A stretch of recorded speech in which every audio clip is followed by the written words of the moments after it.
கால்நடை பராமரிப்புத்துறை சார்பில் செல்லப்பிராணிகளுக்கு வெறிநாய் தடுப்பு ஊசி திட்டத்தை நடத்துகிற தலைமை பொறுப்பு ஏற்கக்கூடிய கால்நடை பராமரிப்புத்துறையினுடைய மண்டல இணை இயக்குநர் கால்நடை மருத்துவர்களே, இந்த நிகழ்ச்சியில் கலந்து கொண்டு சிறப்பு சேர்த்துக் கொண்டிருக்கிற நம்முடைய நகராட்சியுடைய ஆணையர் அவர்களே, நம்முடைய நகர செயலாளர் அருமை சகோதரர் ஜி ஆர் குமரே அவர்களே, நகரமன்றத்துடைய தலைவர் சகோதரி காஞ்சனா சுதாகர் அவர்களே, துணைத் தலைவர் அருமைப்பட்ட ஸ்ரீதர் அவர்களே, கழகத்தினுடைய மூத்த முன்னணி அருமையண்ணன் அன்பழகன் அவர்களே, அருமையண்ணன் நிர்வாகி அன்பழகன் அவர்களே, அருமை ஸ்டாலின் அவர்களே, ஆசிரியர் ஜெயசீலன் அவர்களே, மண்டலத்தினுடைய சிறப்பான செயலாளர் அருமை சகோதரர் பழனி அவர்களே, நகரமன்ற உறுப்பினர்கள் சௌந்தர் அவர்களே, அசோக்குமார் அவர்களே, ஆதரவு நலத்துறை மாவட்ட அமைப்பாளர் விமல் ஆனந்த் அவர்களே, துணைமைப்பாளர் அருமை சகோதரர் அழகிரி அவர்களே, ஆசிரியர் அவர்களே, நகரமன்ற உறுப்பினர் ஐயப்பன் அவர்களே, நெல்சன் அவர்களே, அகர்வன் அவர்களே, பிரசரன் அவர்களே, சங்கர் அவர்களே, பாபு அவர்களே, ஐடிவி பாலாஜி அவர்களே, மூத்த மனிதர் அருமை நித்யா அவர்களே,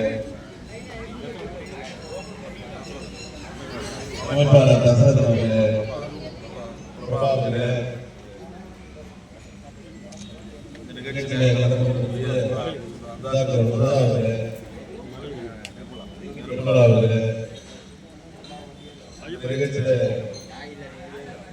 கலந்து கொண்டு பயனாளியாக கலந்து கொண்டிருக்கிற நம்முடைய ராஜகுமார் அவர்களே, டாக்டர் மணிமாறன் அவர்களே, அனைவருக்கும் அன்பான வணக்கத்தை தெரிவித்துக் கொள்கிறேன். தமிழ்நாடு அரசு சார்பில் இந்த முயற்சி மிகவும் பாராட்டக்கூடியது. என்று சொன்னால் சட்டமன்றத்தில் நாம் அமர்ந்திருக்கிற பொழுது கால்நடை அமைச்சர் கேள்வி நாய்கள் நாய்கள் அதிகமாக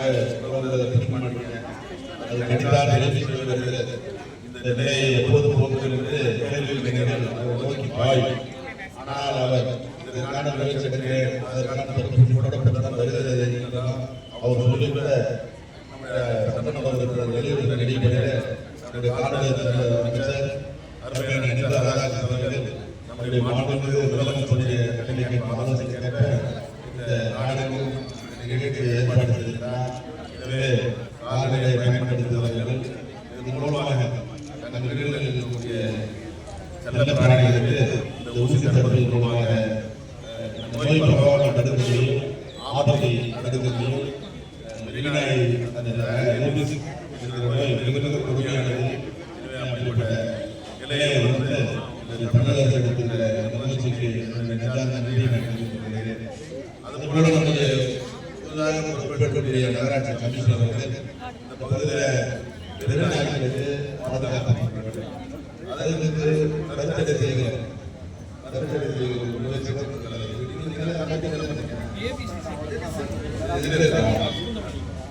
அந்த மாதிரி நகராட்சி கால்நடைகளுக்கு அதே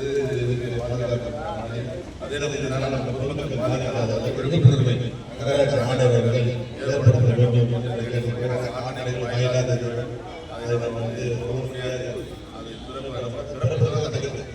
எனவே அதுக்கும் ஒரு பாதுகாப்பையும் மக்களுக்கும் பாதுகாப்பையும் நீங்கள் வழங்கிட வேண்டும் என்று